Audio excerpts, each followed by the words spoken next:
Zoe Simmons, Hi. thanks for coming. Thank you so much for having me. Excellent. I'm really pleased to have you here because, well, aren't you the flavour of the month? I'd really love to hear. Can you please tell me who you are, what you do, and how you got here? So, my name is Zoe Simmons. I am a journalist, copywriter, editor, author, speaker, disability advocate, human rights ambassador. I do a lot of things basically, but generally just trying to combine my love of storytelling and lived experience of having multiple disabilities, including being autistic and having mental health challenges. So I do my best to combine those and make a difference however I can, which is really cool. And how did you get here? How give me a little bit of your life story up until now, and what motivated you to head down this path?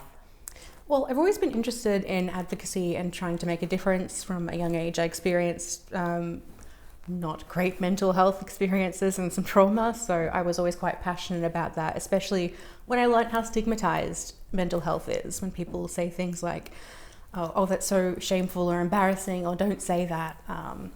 And when I started developing chronic pain and chronic illness and physical disability and starting to use things like mobility aids, I noticed even more that stigma and that ableism and people saying all sorts of horrible things like, oh, don't call yourself that. And it just really showed me that things are bad and we really need to make a difference. So I'm trying to do whatever I can to combine my skills, to raise awareness, to be the squeaky wheel, to try and create change however I can, and help other people know that they belong as well, even if they struggle with their minds and their lives and their people around them, you know. What gave you the strength to take pride in and own your identity in its totality?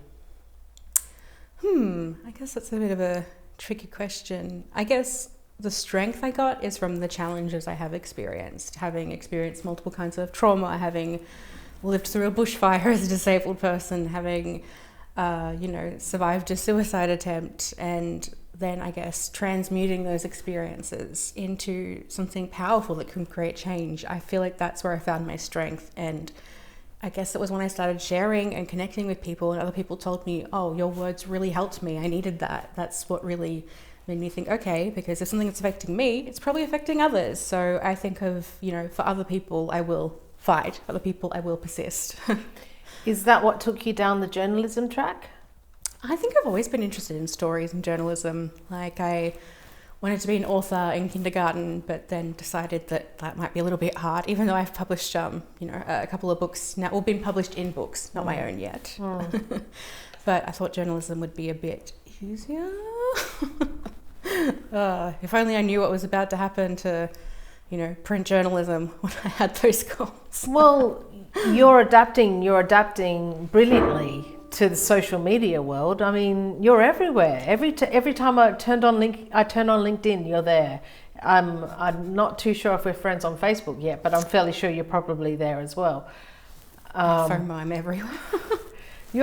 So you must spend your entire day on social media.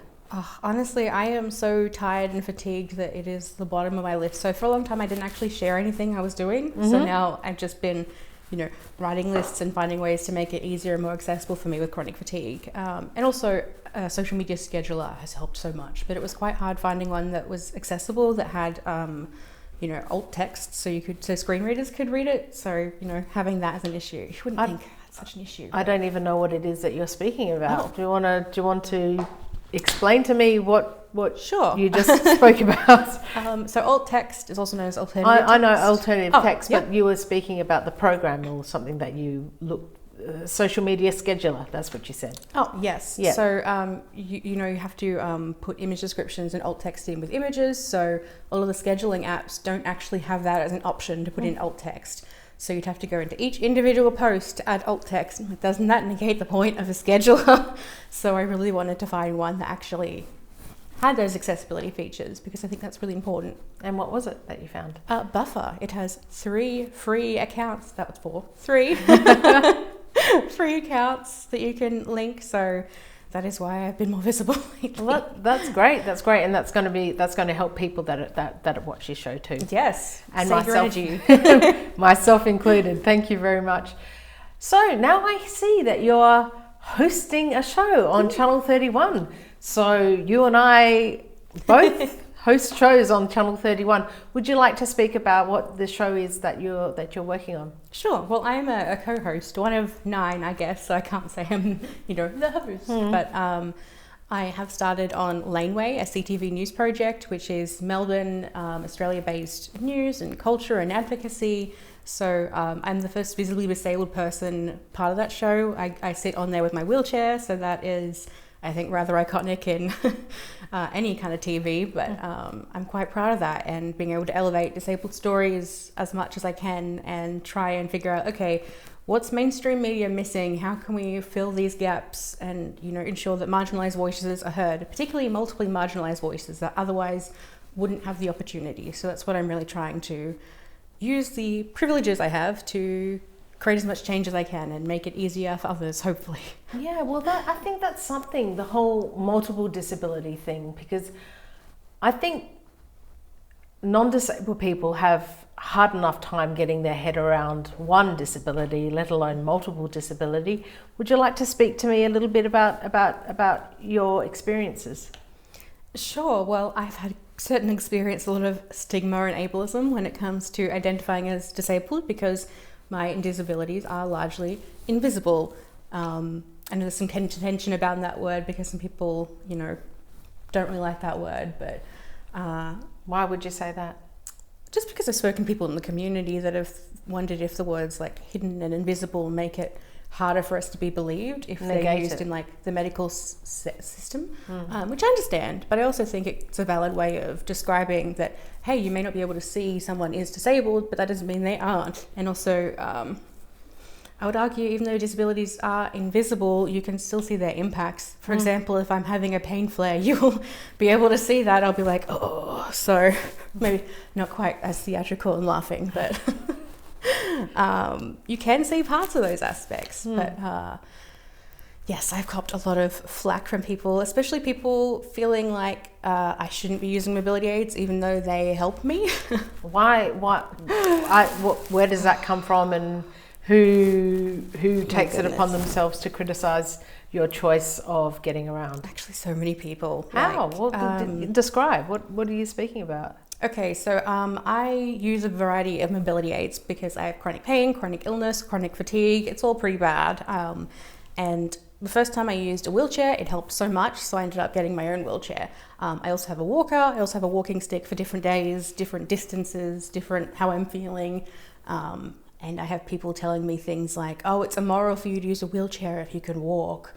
I had someone say, oh, it's so embarrassing. No wonder you have no friends when I used a walker. What? Yeah. These are from people that are close to me. Well, we're close.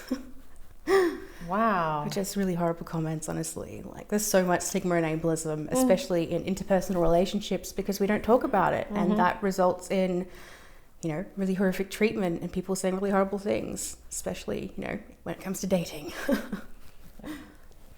Please go on. Oh. Speak a bit about that. I should warn you, the person this is about said that they would sue me if I ever spoke about it. Well, we don't know who that person is. No, it doesn't really you'd have matter. to admit to it first. Basically things like saying that I could be a Paralympian if I just had a can-do attitude. Literally, someone told me that. I'm like, I don't think so. I think that requires practice and expertise and skill. I think you've got a pretty can-do attitude, but anyway, what? Yeah, apparently just have to think positive and I can join the Paralympics. Wow. Thank you, non-disabled person, for that.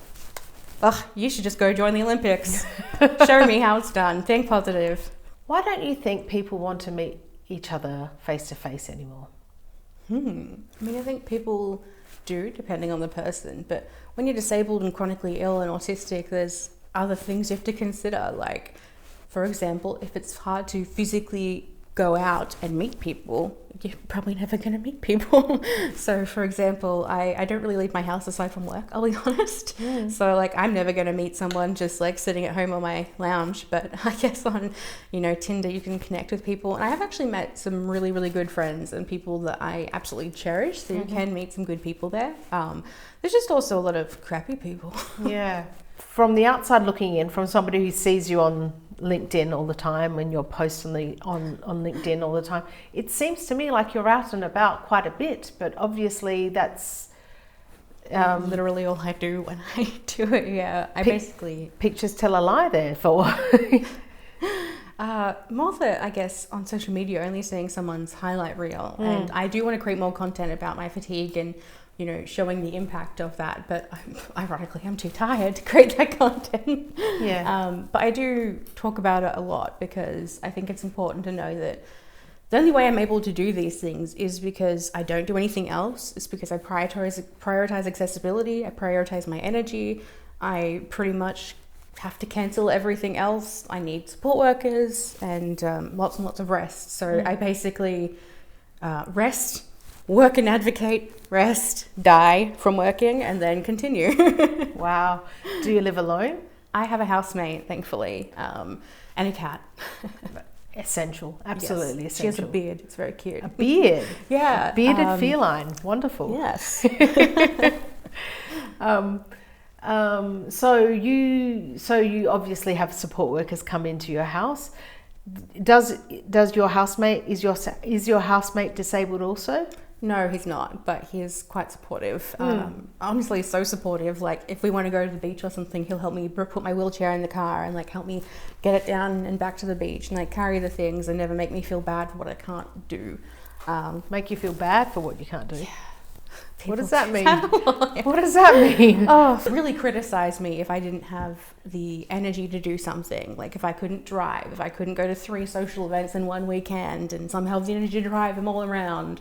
And things like if I was experiencing brain fog or fatigue and I couldn't do something, he'd say things like, trigger warning here, I guess, for ableist language. He would say things like, oh, you can't be that dumb, can you? You can't be that stupid. Adults need a basic level of intelligence. And then wonder why I cried at that. But I was like literally so tired that I couldn't think.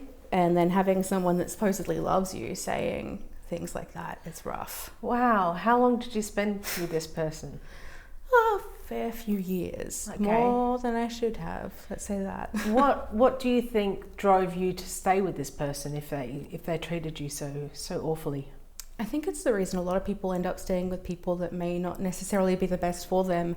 And that's because you think, oh, well, they still do some good things, or oh, they make me laugh, or like, oh, we were going to have a future together. You remember like the start of it. You remember the small nice things. And I'm someone that's experienced quite a bit of different forms of abuse, so I kind of see any positive thing as like, oh my god, you're amazing, you got me a glass of water. Hallelujah. And things that really shouldn't be praised that much, but that's meant that I've kind of been around people that I probably shouldn't accept in my life. Although I recognize it now. I think a lot of it is due to being autistic and not recognizing the red flags, and if you've been treated poorly the whole time, you don't really know what being treated well is, and it's really easy to have someone manipulate you, I guess.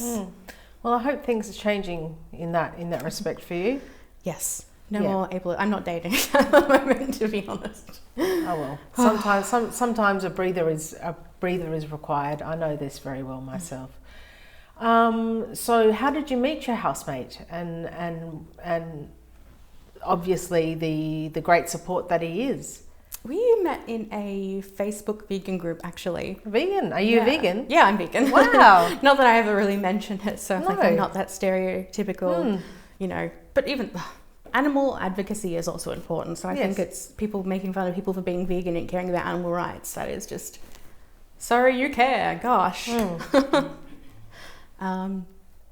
yeah, I met my housemate online, and it was when my dad was dying. I just moved to Melbourne. I just tried to take my life, actually. So I was moving to another state to try and start something new and stay alive. So it was very special to have someone that actually, cared and supported me, and especially like helped me through surgeries, for example, which is not something you tend to do with a new friend, but I didn't have anyone else here in Melbourne, really. So where did you come from? I am from Batemans Bay, New South Wales, on New South Wales south coast. But I was born in Campbelltown, so I moved to Batemans Bay when I was a teenager. But Campbelltown in Sydney? Yeah. Yeah, okay, I've been there. Wow, that's amazing. That's interesting. So your father has passed. What is your relationship with your mum like? I love my mum so much. She is the best and has always been so accepting and always fought for me, even if she didn't understand it. I mean, when I first started thinking I was autistic, she was like, you can't be autistic. And the reason why she didn't think I could be autistic is she's probably autistic too. Yeah, or at least neurodivergent of some kind. So it's really cute now. She does like a lot of research and is like, oh, I think I have ADHD and I think you have it too. And it's like, oh, thank you for looking into it and like actually learning and being good about mobility aids and being like, no, if it helps you, use it. It's not embarrassing. And she stood up for me a lot with that. So I love her, but I miss her because she is 8 hours away in Batemans Bay. So moving to Melbourne, did that help you? Come into ownership of yourself a little bit more, or were you very strong in your sense of self before you came? I honestly have really struggled with sense of self my whole life. I've always like struggled with the idea of me, and I think that is because I didn't always have the best attitudes around me growing up. A lot of horrible things said about me, so by people that aren't supposed to say horrible things to you. Yeah. So I guess I internalized that a lot, and I always felt like this horrible person. I felt so guilty for existing, like, oh, the world would be better off without me. I'm just this problem. I don't fit in. So it isn't actually kind of now, I guess, is me finding my sense of self at the age of 30. I feel like teenage years were just survival, early 20s were just survival, especially then developing chronic illness, chronic pain, having your life turned completely upside down. And you think you know yourself and then you lose yourself again when you lose your health. So in acquisition of your multiple idiosyncrasies, as I lovingly call them, is this a genetic thing or is this lifestyle? How have you acquired these things? Well, some conditions I have don't have much research, like many conditions with invisible disabilities, many conditions that primarily infect the uterus, like for example, fibromyalgia. That is something we don't hear about. We often, even in the disability community, people still say things like, oh, that's not a real thing. It is though. But isn't it typical if it's a woman's problem as well though? Yes. Yeah. Same with things like endometriosis, adenomyosis, although they're obviously getting a lot more airplay. Yeah, which is great, but I hope that same happens for a lot more conditions, not just like the sexy popular ones. Yeah. Not that cold endometriosis sexy, it's horrible, well, but we can clothe it in whatever form we want to. You working for the Human Rights Commission. Tell me about that position and how you got that, and tell me about what work you do.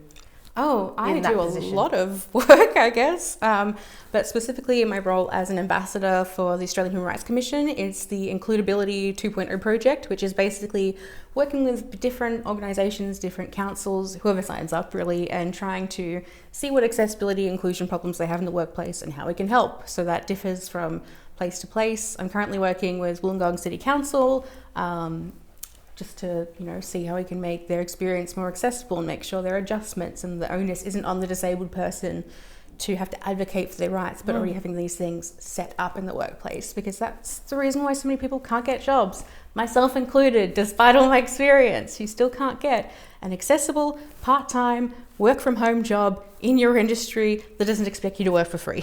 What are your desires for the work you do and the work that you want to do? I mean, I guess I'm in this interesting space where I've got, a decade of experience as being published as a journalist, but now I'm, speaking, I'm working with experience, I'm doing advocacy, I'm facilitating, I'm, going on TV and hosting shows. And I feel like my reach for advocacy is, getting better. So that means that I can hopefully help create more change, help put more pressure on things, And a lot of things, what I do is just, if I see, say, an event that doesn't got their accessibility information, like a festival, I'll be like, hey, do better, please.